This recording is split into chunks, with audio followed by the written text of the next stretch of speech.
Assalamualaikum warahmatullahi wabarakatuh. Saya Zaki Wildan, mahasiswa Universitas Aisyah Yogyakarta, program studi psikologi. Di sini saya akan menjelaskan sedikit materi tentang iman kepada Allah, di mana ada beberapa poin yang akan kita bahas di sini. Poin yang pertama adalah pengertian iman. Lalu poin yang kedua adalah dalil perintah beriman kepada Allah. Poin yang ketiga adalah pengertian wujudullah. Poin yang keempat, pengertian tauhidullah yang nantinya akan dibagi menjadi 3 bagian, yaitu tauhid rububiyah, uluhiyah, dan asma wa sifat. Dan poin yang terakhir adalah pengaruh iman kepada Allah dalam kehidupan sehari-hari.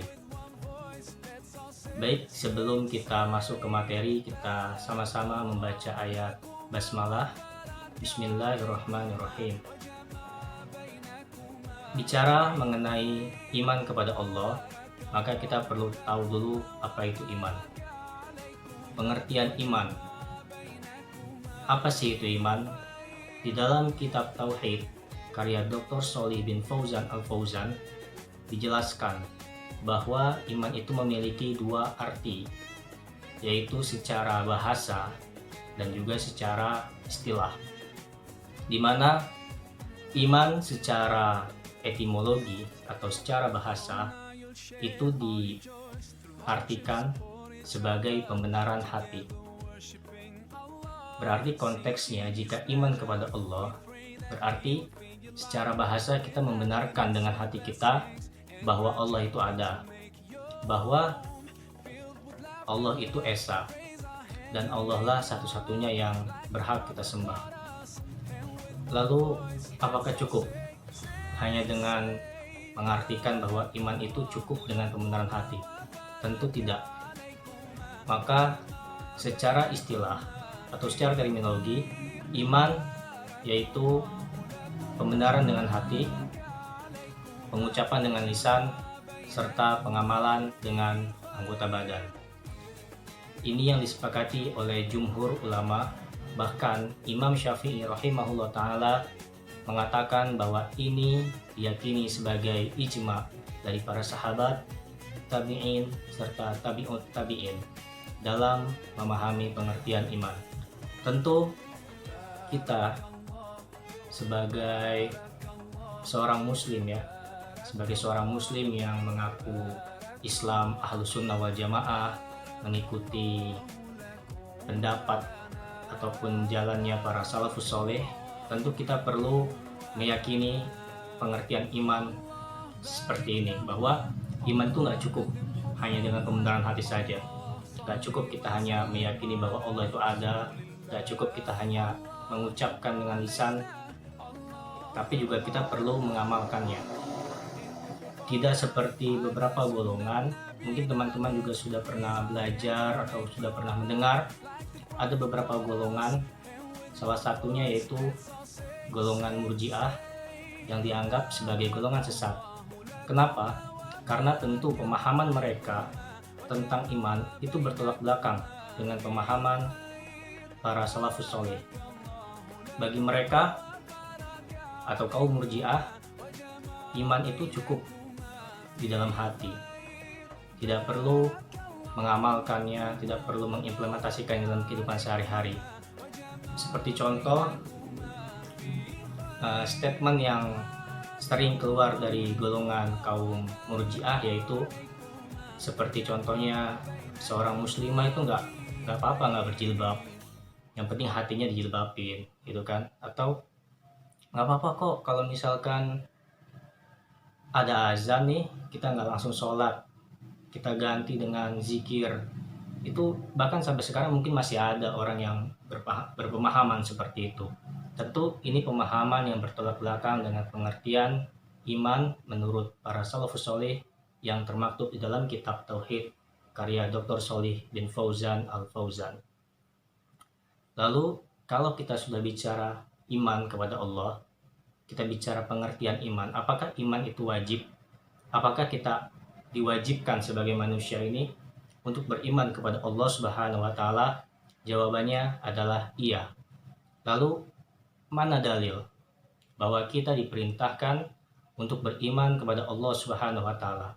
Kita bisa temukan salah satunya di dalam surat An-Nisa ayat 136 yang bunyinya, A'udzubillahi minasyaitonirrajim.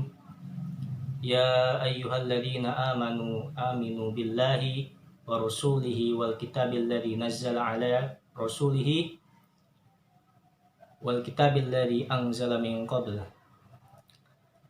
Wa may yakfur billahi wa malaikatihi wa kutubihi wa rusulihi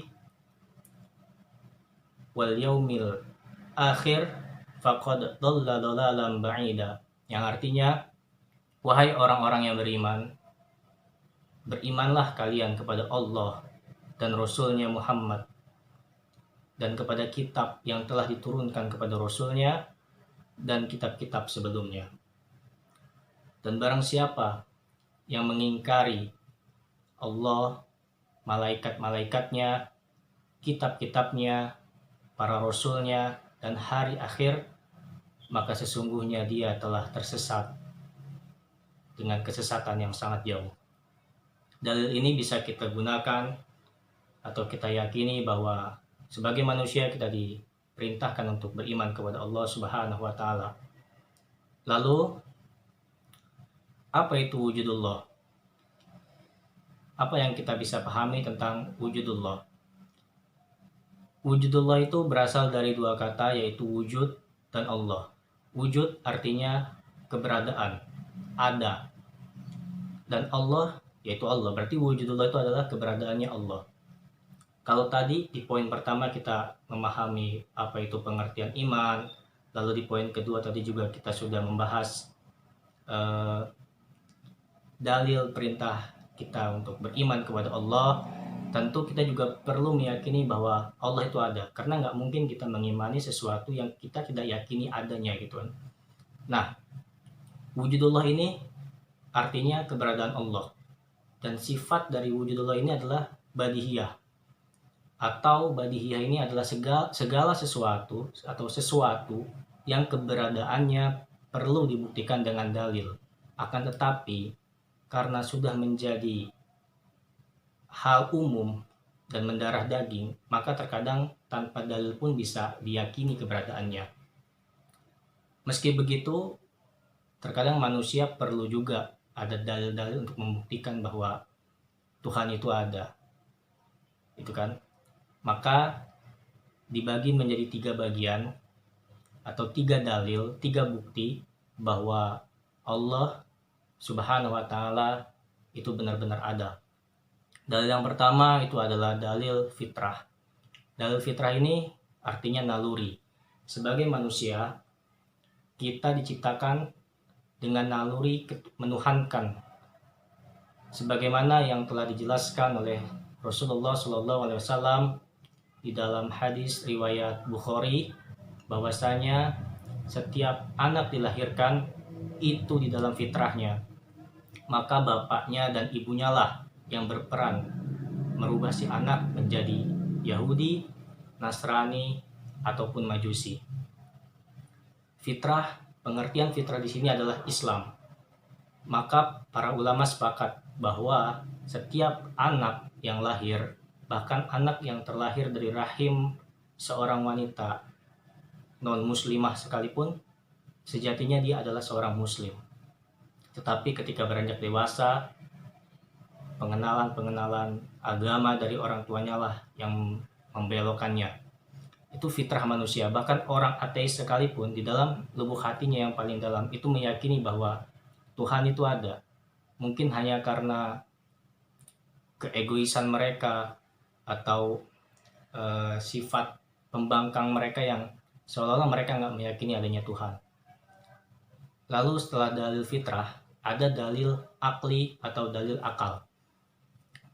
Di mana sebagai manusia kita bisa berakal, kita bisa berpikir, ya, sebagaimana sesuai mahfuzat al-insanu hayawanun natik, bahwa manusia itu hewan yang berpikir. Sebagai manusia yang sehat akal, kita bisa berpikir, ya. kita bisa berpikir bahwa Tuhan itu ada. Akal pikiran kita ini bisa membuktikan bahwa Tuhan itu pasti ada. Dan ada 4 metode di dalam dalil akal ini, ya, untuk membuktikan bahwa Allah itu memang benar-benar ada. Untuk meyakini, ya, sebenarnya bukan membuktikan tapi mungkin meyakini bahwa Allah itu benar-benar ada. Yaitu metode yang pertama disebut qanun al-illah. Illah dalam bahasa Arab artinya sebab. Akal pikiran kita bisa membuahkan sebuah pemikiran bahwa segala sesuatu yang ada itu pasti ada sebabnya. Kalau pepatah bilang ada asap, pasti ada api. Begitupun adanya dunia ini, adanya kita sebagai manusia, tentu itu ada sebabnya. Nah, apa yang menjadi penyebab adanya dunia ini? Siapa yang menciptakan? Atau saya juga pernah menemukan sebuah ilustrasi di mana seorang ateis itu diajak oleh temannya nongkrong di salah satu kafe atau di salah satu tempat nongkrong lah. Di sana terlihat ada meja yang kotor, berantakan. Ada banyak bekas-bekas sampah. Lalu si pemuda Muslim ini mengatakan kepada si pemuda ateis ini, "Apakah tadi ada orang di sini?" Dan si pemuda ateis ini mengatakan, "Ya, di sini ada orang tadi." "Kamu tahu dari mana kalau misalkan tadi di sini ada orang?" Lalu si pemuda ateis itu mengatakan, "Kita bisa lihat meja ini kotor. Tidak mungkin meja ini kotor tanpa sebab. Dan penyebabnya hanya 2, yaitu manusia atau hewan yang mengotori," gitu kan. Nah, itu akal manusia bahwa segala sesuatu itu pasti ada sebabnya. Begitupun akhirnya seorang pemuda Muslim itu mengatakan kepada pemuda ateis tadi, begitupun dengan dunia ini. Kalau sampah yang berserakan di meja saja itu ada penyebabnya, meskipun kita nggak ngelihat nih ada orang, tapi dengan melihat ada sesuatu jejak yang ditinggalkan, maka akal pikiran kita tuh berpikir bahwa ini pasti ada penyebabnya.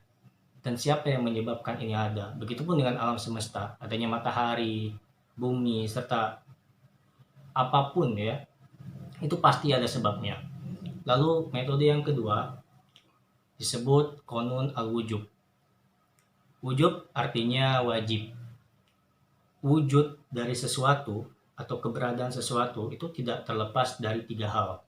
Wajib, mustahil, atau mungkin. Contoh, alam semesta ini bukan sesuatu yang wajib adanya gitu. Tapi bukan sesuatu yang mustahil juga. Bukan sesuatu yang mustahil dunia ini bisa ada. Artinya, sesuatu yang tidak wajib dan tidak mustahil berarti dia mungkin. Alam semesta ini ada, itu mungkin. Bisa jadi ada, bisa jadi juga tidak ada. Dan siapa yang mengadakan ini?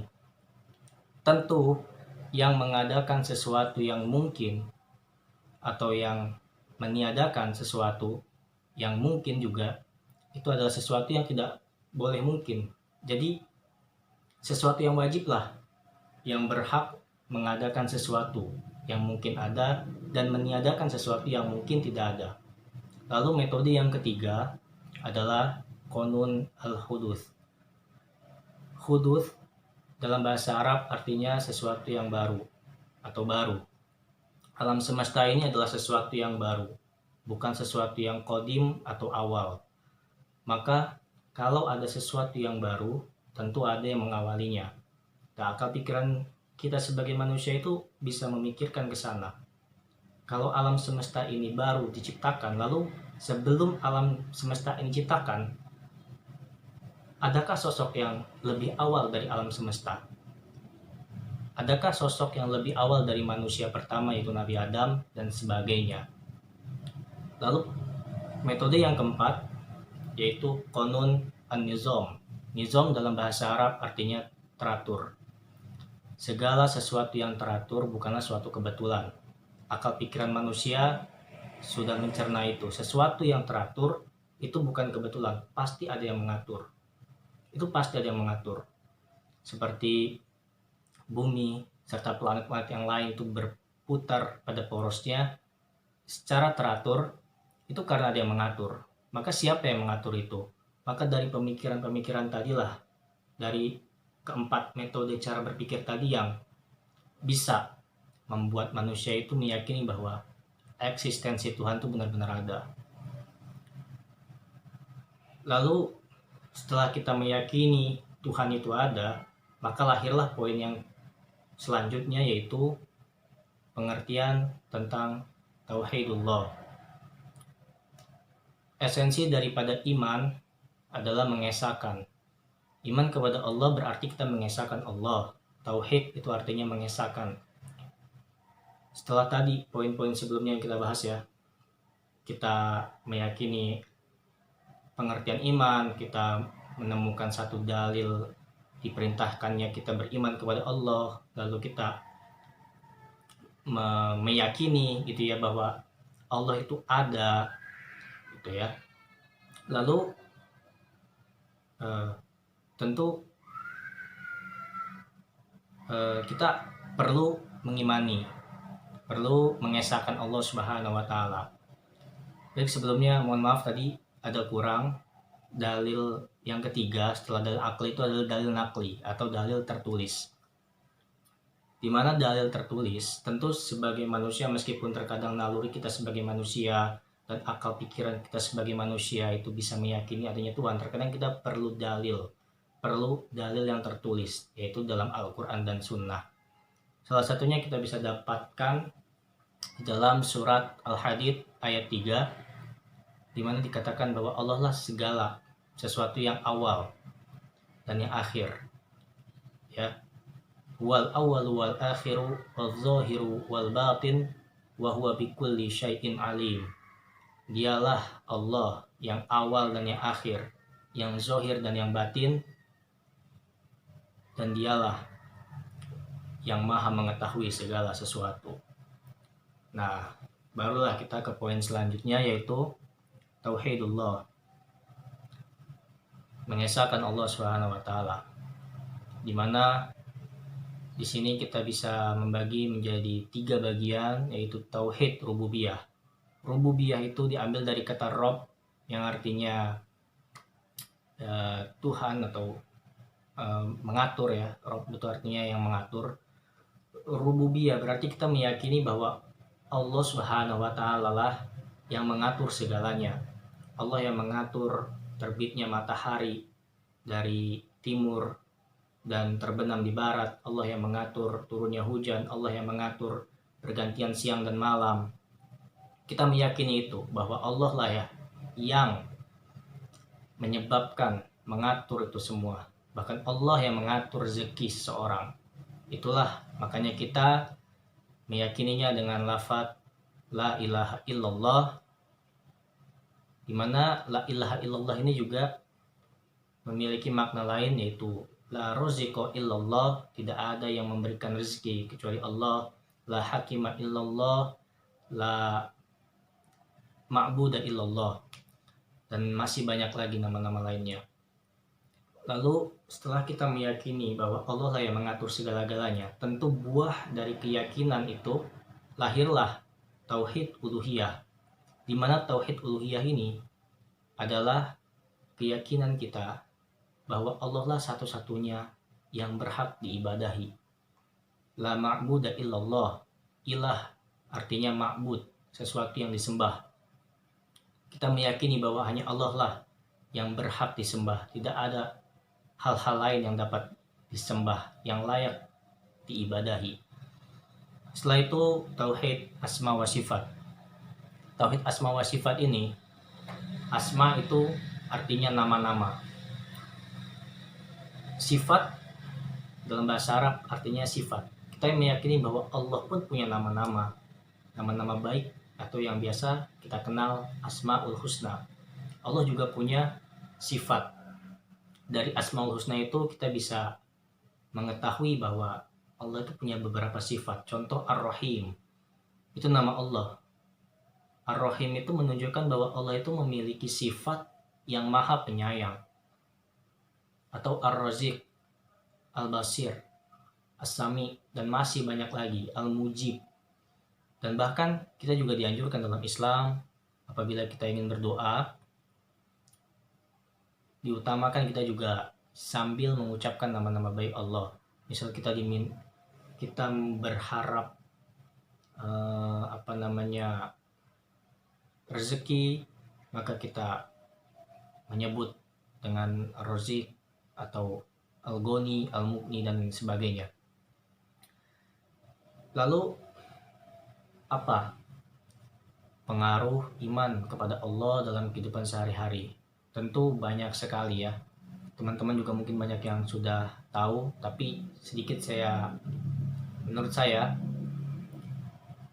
pengaruh iman kepada Allah itu membuat kita menjadi pribadi yang lebih amanah, baik di depan maupun di belakang orang. Karena tadi, sesuai dengan asma wa sifat tadi, kita meyakini Allah punya nama-namanya, dan Allah punya sifat seperti Al-Basir yang artinya yang maha melihat. Maka di saat kita mengimani bahwa Allah itu maha melihat, meskipun tidak ada makhluk lain yang melihat kita di saat kita sendirian, maka disitulah kita menjadi pribadi yang lebih amanah lagi, menjadi pribadi yang jujur, yang profesional dalam hal apapun. Lalu bisa juga menghindari kita dari kesyirikan, ya, kedengkian dan sebagainya. Baiklah, cukup sampai sini video saya. Mohon maaf, pastinya banyak sekali kekurangan, karena jujur saya juga termasuk orang yang jarang banget bikin video. Tapi karena ini adalah sebuah tugas kuliah, dan pastinya banyak sekali referensi yang kurang lengkap gitu ya. Mohon maaf. Wassalamualaikum warahmatullahi wabarakatuh.